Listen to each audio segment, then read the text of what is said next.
hipertensión. Quédese con nosotros porque el día de hoy vamos a hablar acerca de la hipertensión pulmonar. Se trata de una enfermedad que es frecuente tanto en hombres como en mujeres. Y bueno, para platicar sobre esto le doy la bienvenida al doctor Luis Septién. Él tiene la especialidad de neumología. Doctor, ¿cómo está? Bienvenido, muy buenos días. Hola, buenos días, muchas gracias por la invitación. Al contrario, gracias a usted por acompañarnos. Doctor, no es muy común hablar de hipertensión pulmonar, ¿no? En realidad hay enfermedades, no sé, como la diabetes o como cualquier otra, o el cáncer, pero platíquenos, ¿qué es exactamente la hipertensión pulmonar? Bueno, es una enfermedad que cada vez va teniendo más auge, que cada vez se ve más, y es la enfermedad en la cual vemos nosotros un incremento de más de 25 milímetros de mercurio medido a través de una prueba de un ultrasonido del corazón, y lo que va a condicionar es aumento de la presión de los vasos, o más bien de las arterias pulmonares, que esto a la larga nos va a traducir en síntomas, principalmente falta de aire, fatiga. Los pacientes cada vez pueden hacer menos actividades, en algunos pueden presentar mareo, en algunos se pueden desmayar. Son los síntomas principales. ¿Y las causas, doctor, qué provoca que la presión de los pulmones sea más fuerte, digamos? Las causas son muy variadas. De hecho, cada año se hace una clasificación nueva de esta enfermedad porque las causas son múltiples y está dividido en 5 grupos. En general, como comentarte que los grupos más importantes son, bueno, en el grupo número 1, que están las enfermedades que son de las causas hereditarias o las causas idiopáticas, que no se conoce la causa específica, enfermedades del hígado, enfermedades infecciosas, como por ejemplo en VIH se ha relacionado esta enfermedad, enfermedades o cardiopatías congénitas, enfermedades propias del corazón, por ejemplo, problemas de las válvulas del corazón, enfermedades de los pulmones, como son el síndrome de apnea del sueño, el EPOC, la fibrosis pulmonar, el tromboembolismo crónico asociado a hipertensión pulmonar y otras causas raras asociadas a esta patología, por ejemplo, vasculitis y cosas que son poco comunes, pero que están descritas que nos pueden causar esto. Es decir, todas esas enfermedades que acaba de mencionar pueden provocar que la presión de los pulmones cambie. De la arteria de los pulmones. De la arteria de los pulmones. Puede cambiar, exactamente. Oiga, doctor, y por ejemplo, ¿cómo se hace un diagnóstico? ¿Cómo puede saber la gente que tiene esta enfermedad? El diagnóstico normalmente, bueno, en algunos casos los pacientes, ya que están en una etapa más avanzada, nos puede dar los síntomas que comentaba, pero en otros casos uno de los estudios ideales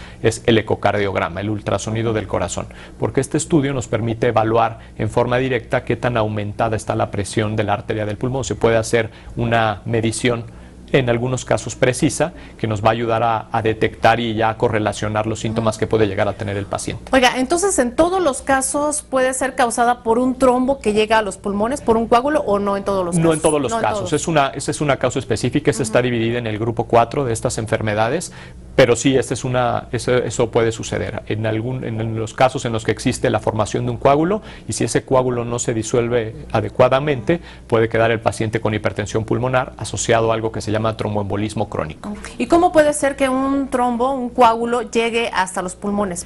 Lo que sucede, o el mecanismo por lo que pasa esto, es se forman, el sitio más común de formación de estos trombos o coágulos es en las piernas, en las extremidades inferiores, en las venas popliteas.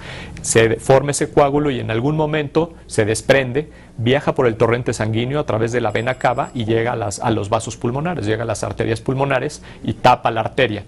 Entonces, al tapar esa arteria, lo que está pasando es que está impidiendo que ese flujo pase hacia los pulmones. Y esto puede condicionar a que se tenga que incrementar mucho la presión de la arteria del pulmón para tratar de vencer esa resistencia que está generando el trombo, el coágulo. Y por supuesto que esta situación es muy peligrosa, es de mucho riesgo, ¿no, doctor? Por supuesto, tiene sus riesgos, claro que sí. Bueno, mire, ¿qué le parece si vamos a ver a un paciente que tuvo la oportunidad de platicar con él, que precisamente fue diagnosticado con esta enfermedad? Vamos a escucharlo y regresamos. Claro que sí. Hace 4 años, Pablo sufría de falta de aire, sin imaginar que un grave problema de salud estaba afectando sus pulmones. Empecé con una gripa, que después se me complicó con la garganta y una tos seca. Y cada que tosía, sufría una especie de desmayo. La hipertensión pulmonar se refiere al aumento de la presión de las arterias de los pulmones. Se trata de una enfermedad progresiva, incapacitante y mortal. Puede ser causada por trastornos congénitos del corazón, enfermedades pulmonares y por formación de coágulos. Sus principales síntomas son la falta de aire, dolor en el pecho, cansancio, mareos, desmayos y labios azules. También puede tener hinchazón de los miembros inferiores, puede tener palpitaciones, de repente estar como todo el día en un estado de visión borrosa. La hipertensión pulmonar suele confundirse con otras enfermedades como asma, bronquitis crónica, neumonía y estados de estrés, lo cual retrasa el tratamiento y agrava la salud de los pacientes. Algunos lo confunden con depresión, aunque no es depresión, es una falta de fuerza que al no estar bien oxigenado tu organismo se da como consecuencia. Incluso reciben tratamiento para la enfermedad inicial y no mejoran. Entonces lo que sucede es que ese paciente pues va de un especialista a otro y no es raro que en ese andar puedan pasar hasta 2 años o más hasta que se les llegue al diagnóstico de hipertensión arterial pulmonar. Esta enfermedad provocó que la vida de Pablo cambiara por completo. Además, su estado de ánimo también resultó afectado. Lo que causa es un impacto porque son enfermedades, primero que no conoces muy bien, y después cuando vas conociendo las consecuencias que van provocando y el deterioro de la calidad de vida, pues sí te causa una serie de preocupaciones, sobre todo por la familia y los hijos, ¿no? Que incluso el paciente en etapas más avanzadas no se puede ni vestir, no se puede bañar, ni hablar que pueda subir media escalera, ¿no? Actualmente hay diversos procedimientos que ayudan a reducir los síntomas, así como la progresión de la enfermedad, como tratamientos farmacológicos, cirugías y en algunos casos trasplantes de pulmón y corazón. Existen al menos una decena de fármacos que han sido aprobados por agencias internacionales, europea, americana. Pablo todavía se encuentra en tratamiento médico, pero afortunadamente sus síntomas ya están bajo control. Me siento muy bien, o sea, la calidad de vida es muy buena. Ahora, ¿cuánto tiempo va esto a mantenerse? Pues no sabemos. Tenemos que ser muy disciplinados y hacer las cosas que nos indican los médicos. Informó Gloria Contreras. Doctor, un problema que me llamó mucho la atención ayer que platiqué con el paciente, que me decía que le habían dado otros diagnósticos. Él le faltaba el aire, subía las escaleras, se cansaba, caminaba, se cansaba, y él lo atribuía a que a lo mejor estaba trabajando mucho o a que simplemente pues ya tenía un cansancio de varios días. Y al principio le dijeron incluso que podía tener hasta depresión, doctor.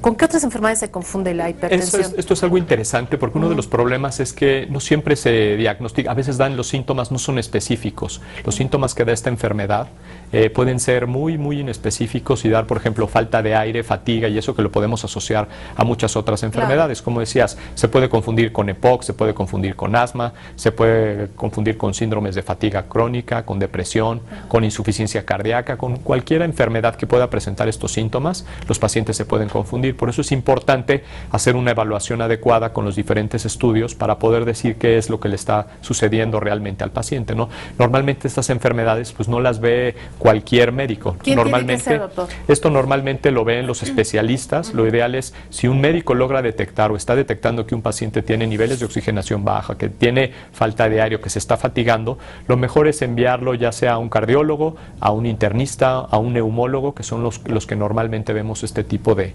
enfermedades.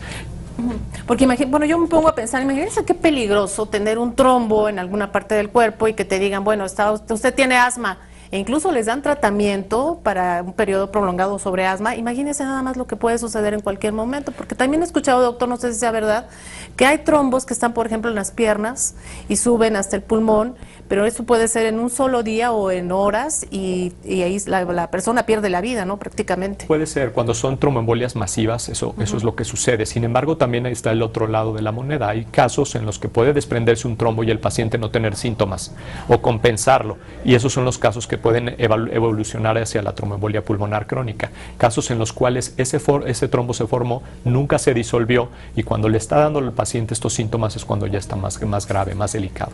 Ajá. Oiga, doctor, y por ejemplo, cuando se hinchan las piernas, que se ponen rojas o que se ponen calientes, ¿también es el inicio de una enfermedad así? Más bien ya es la etapa más avanzada. Cuando nosotros empezamos a ver que los pacientes empiezan a tener falla cardíaca derecha, que se traduce, o problemas del corazón del lado derecho, que se traduce con hinchazón de las piernas, algo que se llama edema, también pueden empezar a tener, nosotros les vemos las venas del cuello que están mucho más pronunciadas, mucho más marcadas las venas del cuello, les puede incrementar el tamaño del hígado por la congestión de la sangre que no está está llegando adecuadamente al corazón.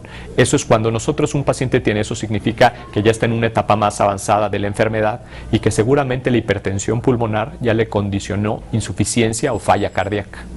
Doctor, decía al principio que tanto hombres como mujeres pueden tener esta enfermedad. Me decía también que en los niños incluso. Claro, por supuesto. En niños, por ejemplo, lo hemos visto en cardiopatías congénitas, en gente que nace con una enfermedad cardíaca, que tiene un problema cardíaco, puede desarrollar desde etapas muy tempranas problemas de hipertensión pulmonar, o pacientes que por alguna circunstancia tienen baja los niveles de oxigenación.